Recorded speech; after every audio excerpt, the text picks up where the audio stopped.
पिला माने तुमर तीनोटी नुआ कविता इंट्रोड्यूस होइतिला जोटा कि वैल्यू एजुकेशन पाई एवं मूल्य भित्तिक शिक्षा पाई एवं से भितरु तमर गुरु शिष्य भारत भावना आउ तीर्थ यात्रा तो तीर्थ यात्रा आज आलोचना करबा एक मार्किया प्रश्न जो प्रश्न गुड़िक आसबार संभावना अच्छी। प्रथम प्रश्न फटाफट फटाफट आंसर आलोचना कर मन देकी शुणु एवं समस्त को शेयर करंतु। कवितारे कवि कौन करुथिले? कवितारे कवि धूली घर करी खेलुथिले। धूली घर करी खेलुथिले। अच्छा कवि किए? ये जो तीर्थयात्रा कवि किए? कवि होचंदी पल्ली कवि कौन ना पल्ली कवि नंद किशोर बल। दुई नंबर कवि को तांकर बंधु आसी कौन कहिले? जोटी हरि अछंती सेही स्थान को तीर्थयात्रा रे जीवा पाई कवि को तांको बंधु आसी कहिले जोटी हरि अछंती। अच्छा 3 नंबर बहु स्थान को तीर्थयात्रा कला परे कवि को कौन मिलिला नहीं? बहु स्थान को तीर्थयात्रा कला परे मध्य कवि को हरिंकर देखा मिलला नहीं बा हरिंकर संदेश मिलिला नहीं। हरि माने भगवान। 4 नंबर कवि केउ स्थान रे हरि को खोजिथिले ओ लोडिथिले? कवि जड़ प्राणी उद्भिद जगत रे हरि को लोडिथिले। 5 नंबर पठित कवितारे धराटी देखिबाकू किपरि? धराटी देखिबाकू बड़ विचित्र लावण्यमय। धरा माने कौन? पृथ्वी। 6 नंबर धरारे केउ सब दुर्लभ संपद रही? नव ऋतु पूर्ण इंदु इंदु माने चंद्र इंद्रधनु शोभित गगन माने आकाश सूर्य चंद्र तारका सागर गिरी नदी कानन प्रांतर कोमल पत्र कुसुम तरुलता होचंती धारार दुर्लभ संपद। 7 नंबर पठित कवितारे टिकिए बड़ करदबा पिला माने तमरी पाई। यस हाँ वेरी गुड। तो पठित कवितारे मधुर निस्वन कहार थिला? पठित कवितारे विहंग मानकर मधुर निस्वन थिला। 8 नंबर केउ मानकर सुंदर आनन थिला? नर नारी मानकर सुंदर आनन थिला।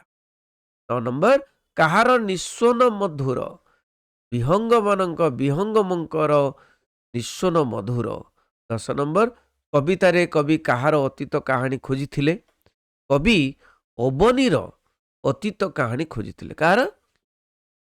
अबनीर अतीत कहानी खोजिथिले।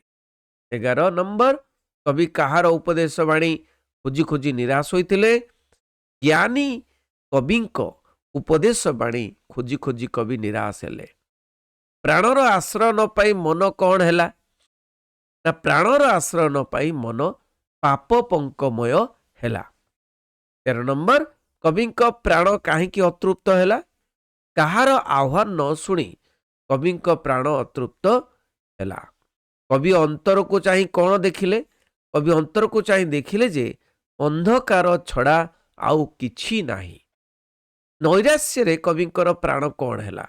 नैराश्य रे प्राण जर्जरित हैला। किए सतर दर्शन पाए नाही? पापी सतर दर्शन पाए नाही। कहा कबलरू बाहरिबा प्रयोजन? मन रिपु मनर शत्रु मन रिपु कबलरू बाहरिबा प्रयोजन। विषम संग्राम रे पराजित हेले बारंबार मन कौन हुए? ना विषम संग्राम रे पराजित हेले बारंबार मन व्यथित हुए। 19 नंबर कृपा करी केउथिरु उद्धार करिबा पाई कवि हरि को निवेदन करिसंती? कृपा करी पाप पंकर उद्धार करिबा पाई कवि हरि को निवेदन करिसंती। 20 नंबर केते बेले दयामय हरि पथ परिष्कार कले?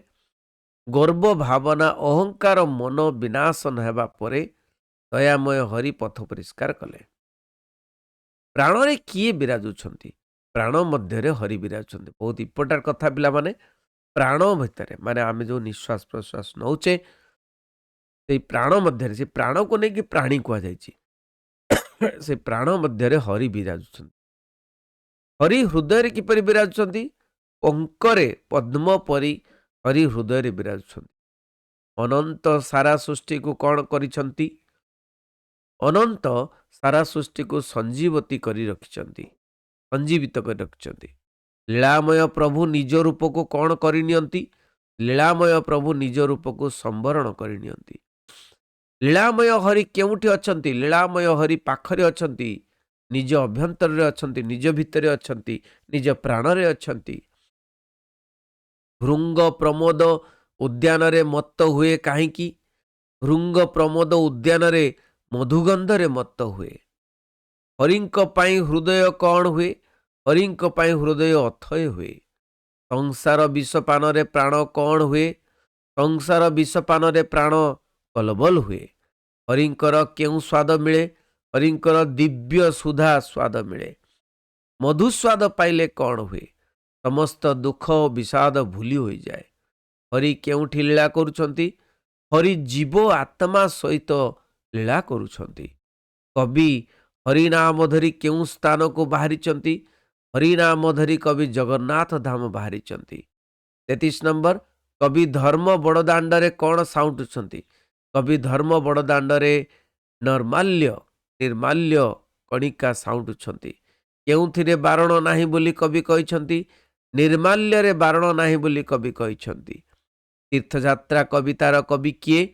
ପଲ୍ଲୀ କବି ନନ୍ଦକିଶୋର ବଳ ତୀର୍ଥଯାତ୍ରା କବିତାର କବି ଅଟନ୍ତି। ଅଲକ୍ଷ୍ୟରେ ଏକ ବାଣୀ ଶୁଣିଲା ପରେ କବିଙ୍କର ମନ କ'ଣ ହେଲା?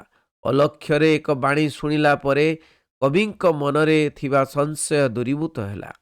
ପଠିତ କବିତାରେ କାହାର ଆଶ୍ରୟ ନ ପାଇ କବିଙ୍କର ମନ ପାପପଙ୍କ ହୋଇଗଲା। ପ୍ରାଣର ଆଶ୍ରୟ ନ ପାଇ କବିଙ୍କର ମନ ପାପପଙ୍କ ହୋଇଗଲା। କବିଙ୍କ ସଂଶୟକୁ କ'ଣ ଦ୍ୱିଗୁଣିତ କରିଦେଲା? କବିଙ୍କର ଯାହା ସଞ୍ଚିତ ଜ୍ଞାନ ଥିଲା ତାହା ତାଙ୍କର ସଂଶୟକୁ ଦ୍ୱିଗୁଣିତ କରିଦେଲା। କେତେ ସୁନ୍ଦର ପ୍ରଶ୍ନ ନାଇଁକିରି ପିଲାମାନେ? ନେକ୍ସଟ ପ୍ରଶ୍ନ, କ'ଣ କବିଙ୍କର ନୈରାଶ୍ୟ ଜର୍ଜରିତ ପ୍ରାଣକୁ ଶାନ୍ତି ପ୍ରଦାନ କରିପାରିଲା ନାହିଁ? ସଂସାରର ସୁଖ ସଖ୍ୟ ଜ୍ଞାନ କବିଙ୍କ ନୈରାଶ୍ୟ ଜର୍ଜରିତ ପ୍ରାଣକୁ ଶାନ୍ତି ପ୍ରଦାନ କରିପାରିଲା ନାହିଁ। ତାହାକୁ ପବିତ୍ର ନ କଲେ ସତ୍ୟର ଦର୍ଶନ ମିଳେ ନାହିଁ। ପ୍ରାଣ ଓ ମନକୁ ପବିତ୍ର ନ କଲେ ସତ୍ୟର ଦର୍ଶନ ମିଳେ ନାହିଁ। କବିତାରେ କେଉଁ କଥା ବିଷମ ବ୍ୟାପାର ବୋଲି କୁହାଯାଇଛି?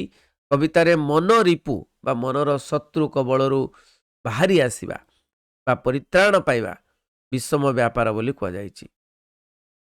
ମନର ଶତ୍ରୁ କ'ଣ?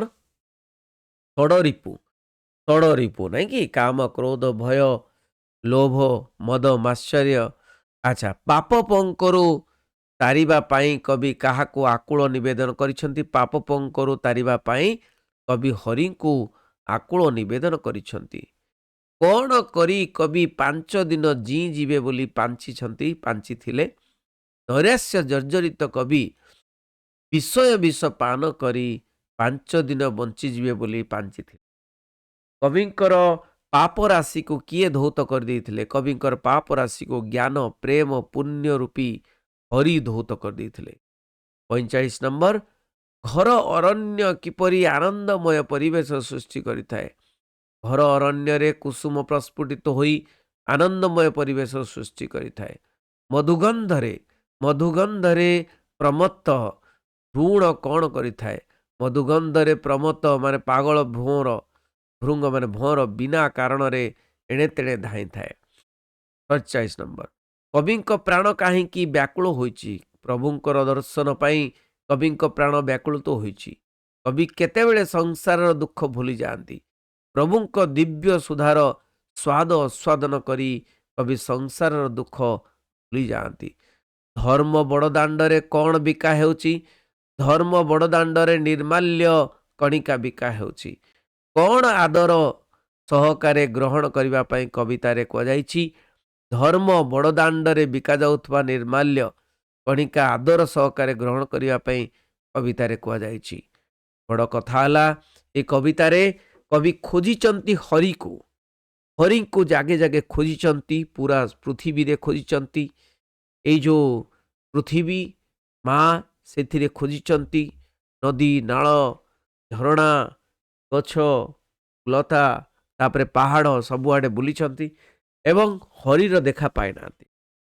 ତାପରେ ସେ ଅନୁଭବ କରିଛନ୍ତି ହରିକୁ ନିଜ ପ୍ରାଣ ଭିତରେ, ନିଜର ଅଭ୍ୟନ୍ତରଣରେ, ନିଜ ହୃଦୟ ଭିତରେ। ତେଣୁ ହରିଙ୍କୁ ଖୋଜି ଖୋଜି ସେଇଠି ହିଁ ପାଇଛନ୍ତି, ନିଜ ଭିତରେ ହିଁ ପାଇଛନ୍ତି। ତେଣୁ ଏ କବିତାଟି ବହୁତ ସୁନ୍ଦର। ଆମକୁ ଭଗବାନଙ୍କୁ ପାଇବାକୁ ହେଲେ ନିଜ ଭିତରକୁ ଆସିବାକୁ ପଡ଼ିବ, ଆଖି ବନ୍ଦ କରି ଧ୍ୟାନ କରିବାକୁ ପଡ଼ିବ ଏବଂ ନିଜ ଭିତରକୁ ଆସିବାକୁ ପଡ଼ିବ। ଏଇଟା ହେଉଛି ଭ୍ୟାଲୁ ବେସ୍ଡ ମୂଲ୍ୟବୋଧ କବିତା ତୀର୍ଥଯାତ୍ରା। ଠିକ୍ ଅଛି ପିଲାମାନେ, ସମସ୍ତଙ୍କୁ ସେୟାର କରିବ। ରହିଲି। ବନ୍ଦେ ଉତ୍କଳ ଜନନୀ।